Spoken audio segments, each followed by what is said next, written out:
কক্সবাজারের টেকনাফ উপজেলার শাহপুরীর দ্বীপ সীমান্ত এলাকায় রাস্তার দুই পাশে কালেমা লেখা সাদা পতাকা টাঙানোর ঘটনা স্থানীয়দের মধ্যে ব্যাপক আলোচনা ও কৌতূহলের সৃষ্টি করেছে। ২৭ জুন শনিবার বিকেলে শাহপুরীর দ্বীপের বিভিন্ন সড়ক ও নাফ নদীর জেটিঘাট এলাকায় সারি সারি এসব পতাকা দেখা যায়। স্থানীয় সূত্রে জানা গেছে, মাদ্রাসা পড়ুয়া একদল যুবক শাহপুরীর দ্বীপের বিভিন্ন সড়ক ও জেটিঘাট এলাকায় কালেমা লেখা সাদা পতাকা টাঙান। পরে তারা নিজেদের সামাজিক যোগাযোগ মাধ্যমে এসব কার্যক্রমের ছবি ও ভিডিও প্রকাশ করেন। আল হিদায়া ছাত্র সংগঠন এবং বিউটি অব শাহপুরীর দ্বীপ নামের দুটি ফেসবুক পেজে প্রকাশিত ছবি ও ভিডিওতে দেখা যায় কয়েকজন যুবক শরীরে কালেমা লেখা সাদা পতাকা জড়িয়ে এবং হাতে একই ধরনের পতাকা নিয়ে শাহপুরীর দ্বীপের বিভিন্ন এলাকায় অবস্থান করছেন। তারা এসব পতাকা প্রদর্শন ও উত্তোলন করেন। তবে সংগঠনের দাবি, শনিবার সকালে সড়কের বিভিন্ন স্থানে টাঙানো বেশ কয়েকটি পতাকা কে বা কারা সরিয়ে নিয়ে গেছে। এ ঘটনায় ক্ষোভ প্রকাশ করেছেন আল হিদায়া ছাত্র সংগঠনের কর্মীরা। প্রতিবাদ হিসেবে সংগঠনের পক্ষ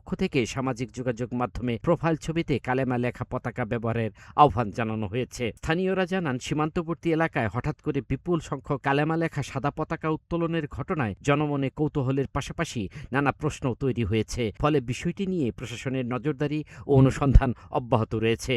তবে যারা টাঙিয়েছে, আমি এতটুকু জানি, শাহপুরীর দ্বীপের এই তৌহিদি জনতাকে একটি ট্যাগ দেওয়া হচ্ছে তারা জঙ্গি সংগঠন এটা লাগিয়েছে কিনা। তবে আমি যতটুকু জানি, তাদের সাথে কথা বলেছি, তারা মাদ্রাসা পড়ুয়া কয়েকজন ছাত্র, তাদের উদ্যোগে, ব্যক্তিগত উদ্যোগে বা তাদের একটি সংগঠন আছে, সেই সংগঠনের ব্যানারে তারা এই পতাকাগুলো টাঙিয়েছে।